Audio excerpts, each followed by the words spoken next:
How's it going, guys? My name is Jason and I am one of the co-founders of SWAT English Academy here in the Gangnam district of Seoul, South Korea. I've been an English educator since 2008, and today I'm going to be covering literary analysis. Now, what does that mean? It means once you're finished reading one of your novels, you're going to want to do these types of breakdowns so that we can get a better idea of what this novel really means and we can really get the most out of our reading experience as an ESL student. So without further ado, let's rock and roll.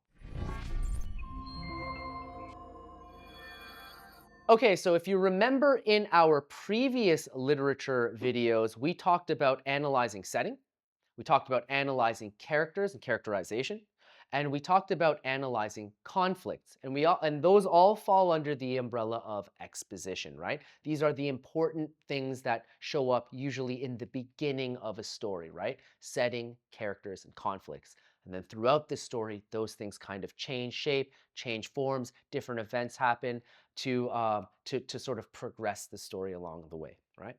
Now, after you're finished reading the novel, this is how I teach my kids to sort of put it all together to sort of get a good grasp of what this novel really is supposed to mean. Okay, so today, just for fun and because it's sort of a slice from my childhood, we're gonna take a look at Iron Man. Now, I know Iron Man is not a novel, but it's a comic book, and comic books still fall under the category of literature. I think comic books are actually some of the best types of literature to study for kids to sort of understand setting, characters, conflicts, because they're so exaggerated, right? And we're gonna take Iron Man, we're gonna break down his story really quickly, and we're going to teach you guys, hopefully, how to break down any novel in exactly this fashion. So the first thing that I tell my kids to do is after they're finished reading a novel, you're gonna wanna take a notebook or a piece of paper, whatever, and you wanna draw a chart. And the chart is gonna have 4 columns, okay? 4 columns. And the first column is gonna be titled events, okay? And in this column, we're gonna analyze the key events in a story. I don't care if your book is 60 pages long, or I don't care if your book is 300 pages long. There are a handful of important events that take place in that story. And, there aren't going to be countless events. It's just a few. The second column are themes. You're going to title it themes at the top. And each event really highlights or accentuates or expresses certain themes, right? Usually a theme is going to express some sort of an emotion, idea, or value. Okay? Something like love can be a theme. Revenge. The rich versus poor can be a theme. What sort of emotions, ideas, or values does that event that we're looking at bring up? The third column, give yourself a little bit more writing space for column number 3. Column number 3 is morals or lessons, all right? Or lessons or meanings, right? So once you've studied the event, and then you figured out, okay, this event is sort of highlighting these themes.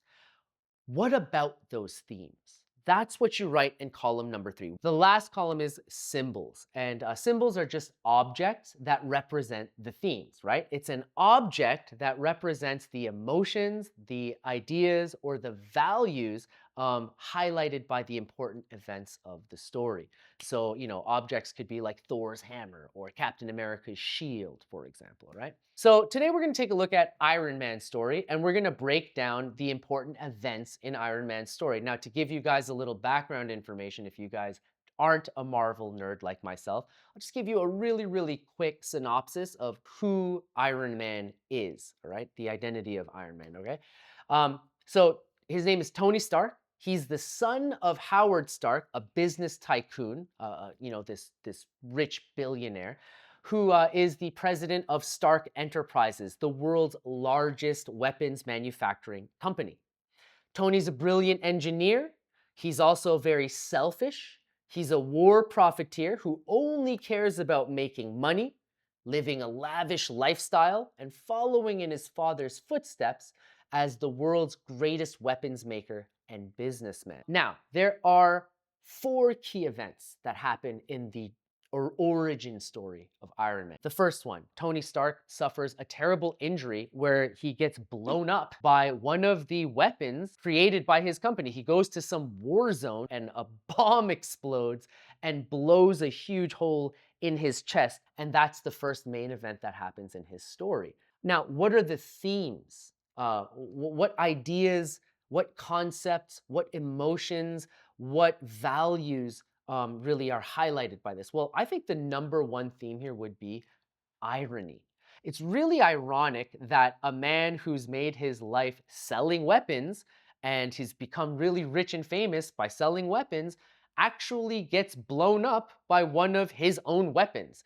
It's a really, really ironic twist in the story of this character. And I think one of the lessons we can take from this is oftentimes some of the worst events of our lives are our own creation. Tony Stark is a guy who just all he cared about was selling weapons and making money, and then eventually he gets blown up by one of the weapons he created. So that's very ironic, and that's kind of true for a lot of things in life for all of us. And of course, what are the symbols? What object represents this irony? I think the perfect symbol would be the actual bomb that blows him up. It actually, when you see the bomb in the movie, it actually says Stark Industries written on the side of it. It explodes, and then you see blood sort of seeping through Tony's suit and tie and stuff like that. So yeah, that's the first event in the Iron Man story. A really, really terrible injury, a tragic event that that changes this guy's life forever. Event number two. Now, what happens is after getting blown up by this bomb,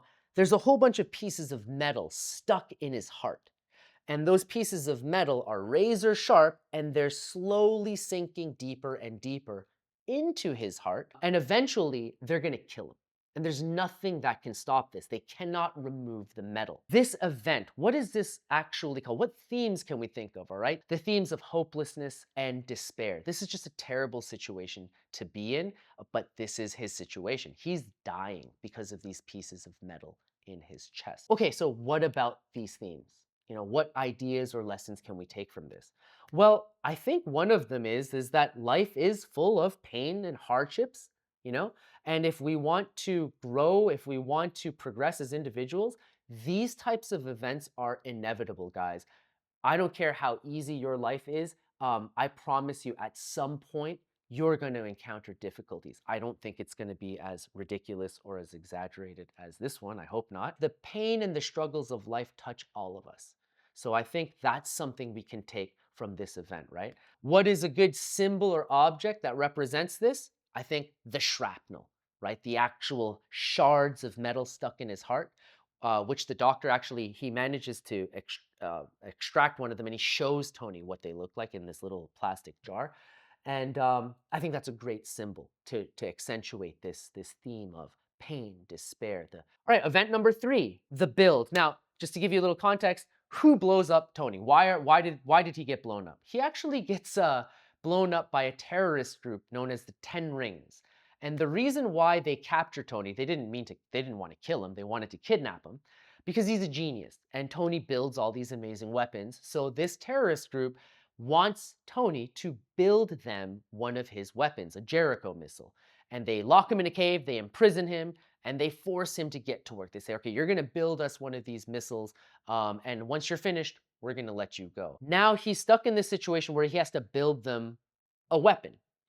But instead of building them a weapon, what Tony does is he actually builds a suit to help him escape this situation. He uses all his genius and his engineering know-how to build his first Iron Man suit. So the build, that is the third event, the building of his first suit. What are these themes accentuated by this event? What are the ideas? What are the emotions, the values that are accentuated by this? Well, number one is when he's caught in this terrible situation, he falls back on his skills, his talents, and his hard work.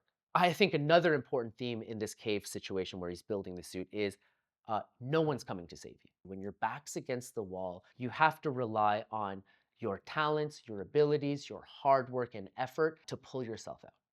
And what is a great symbol to represent this event? would be his first suit, and it's affectionately known as the Mark I. It is his first prototype suit, and that's why he named it the Mark I. And he also builds the arc reactor, basically the battery that powers the suit, but it's also the electromagnet that keeps the metal out of his heart. See, Tony's a genius, so he decided to build something to a magnet to make sure that that metal doesn't sink deeper into his chest and kill him. So I think those are two great symbols here. All right, the final event would be the Iron Man. He escapes the cave with this crude suit, and then this is his journey to become Iron Man. He becomes the character that we all know and love, that we watch the movies for. And what is the theme? When he becomes Iron Man, he gets inspired by this event in the cave, the whole ordeal, and he decides, you know what? I'm going to devote my life to destroying the weapons that my company has sold around the world. He now sees himself in the mirror. He sees how he's made his money, and the things that he's made money off of, which is selling military weapons, they've actually made the world a worse place. And he's going to do something about it. So he builds a new Iron Man suit, the one that we all know and love, that awesome gold and red, cool looking, sleek suit. Now, what are these themes? What are the themes in this event here? In the process of becoming Iron Man, the main theme here is redemption. None of us are perfect. That's okay. But what needs to happen is we need to take accountability. It's not enough to feel bad about the things you've done wrong. You've got to do something about them. You've got to take action. You have to take responsibility. So yeah, really, really important lessons and themes. People can change. Past mistakes can be corrected. Is there a symbol for this? Well, yeah, his third suit, the famous suit that we all know, the Mark III suit, really symbolizes this flawed character, Tony Stark, this flawed, imperfect, selfish, greedy man. Well, now that Iron Man suit, with that Mark III suit, when he finishes building it, now we're looking at a man who's on his road to redemption. He's on his way to becoming the hero that we all know and love. And so those four events really encapsulate this story of Iron Man and teaches us a lot of important lessons about life. A lot of important themes are highlighted in his story, and I just think his mythology is so cool, right? And when you're reading your novels at home, when you're all finished reading the book, if somebody asked you, what is that book about? You should be able to list the themes, these ideas, these emotions, right? And these values that are really sort of accentuated or represented in the events of the story. The last piece of information I'll leave you guys with is his name, Iron Man. I think that's really ironic too, because his suit's not made of iron. His suit is actually made of titanium, a bunch of other alloys, and gold. So there is not a lot of iron in his suit. So why do they call him Iron Man? Well, interestingly enough, Iron Man is short for the ironic man.